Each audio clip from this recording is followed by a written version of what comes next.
Bonjour, nous sommes le groupe 3 de la classe des 5e E et nous allons vous présenter notre oral appuyé sur le film de Damon Gameau intitulé 2040 qui traite le réchauffement climatique, ses causes et ses conséquences. Cet oral sera composé de 3 parties qui sont le changement et le réchauffement climatique, les solutions et la théorie du donut. Nous allons vous présenter le changement et le réchauffement climatique avec ses causes et ses conséquences.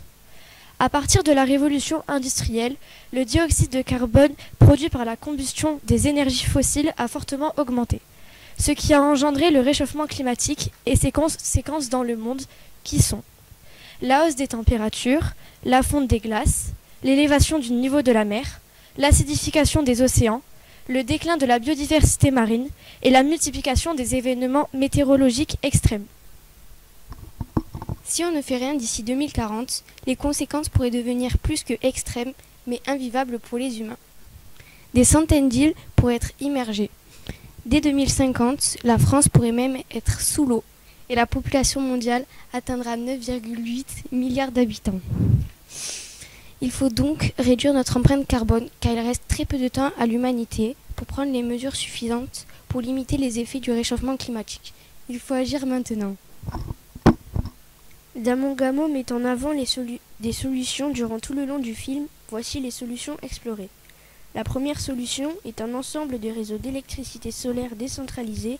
Les effets souhaités sont l'abandon de l'éclairage domestique au pétrole et plus précisément au kérosène.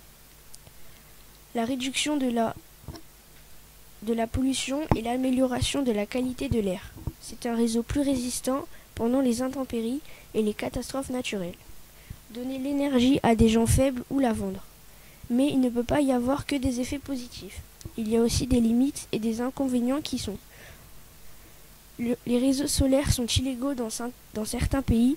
La batterie solaire est très chère et pour avoir assez d'énergie, il faut un très bon ensoleillement.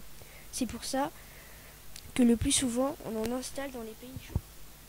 Ensuite, il y a comme prochaine solution la réduction du trafic avec l'autoportage et la voiture autonome, qui a comme effet positif réduire la production de CO2 liée au carburant de la voiture, faire plus de place pour l'espace vert en aménageant les autoroutes qui ne seront plus utilisées, et réduire les voitures individuelles en utilisant des transports en commun comme le train et le covoiturage. Pour cette solution, il y a également des limites et des inconvénients, qui sont les incertitudes liées à l'acceptabilité de la voiture autonome. Moi-même, je ne me verrai pas être dans une voiture qui conduit toute seule. Le renvoi de millions d'employés dans le secteur de l'automobile, comme les taxis, les chauffeurs routiers, les réparateurs, etc. Et la difficulté d'amorcer un changement des mentalités face à la propriété automobile comme forme d'ascension sociale.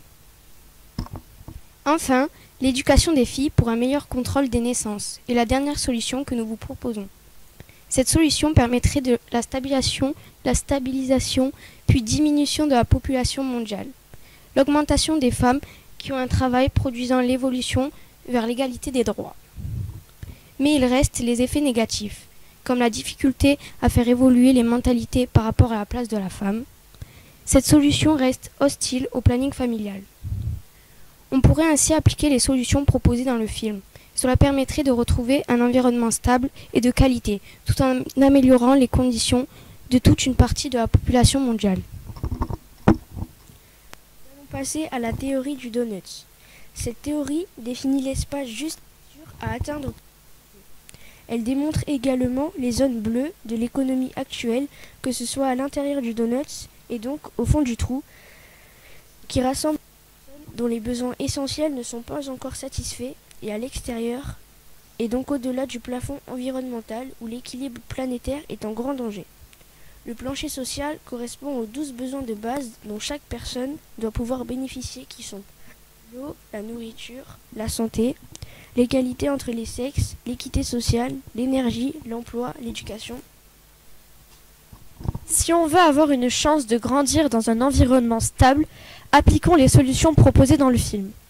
Nous avons terminé notre oral basé sur le film de Damon Gameau intitulé 2040.